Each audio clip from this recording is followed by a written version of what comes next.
नमस्कार, मी गजानन नंदरे। आपण जे पाहतो हे मायभूमी चॅनल। पाहूया बातमीपत्रांत त्या बातमीचा विस्तार। शेतकरी शेतमजुरांचा एल्गार महामोर्चा, जात पात पक्ष बाजूला ठेवू, शेतकरी शेतमजूर म्हणून एकत्र येऊ। गुरुवार दिनांक 13 नोव्हेंबर खामगाव इथं भारतरत्न डॉक्टर बाबासाहेब आंबेडकर मैदान इथून निघेल या महामोर्चाचे नेतृत्व या विदर्भाचे अध्यक्ष किसान काँग्रेस पक्षाचे मंगेश रामदास भारसागळे हे करणार आहेत। सर्व शेतकऱ्यांना आवाहन, चला खामगाव, चला खामगाव।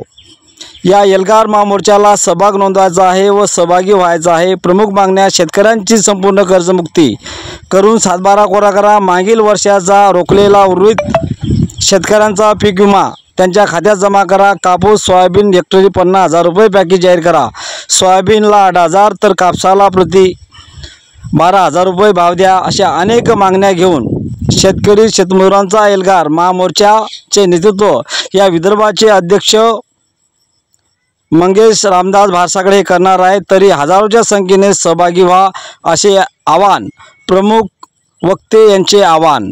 मायभूमीचा ground report.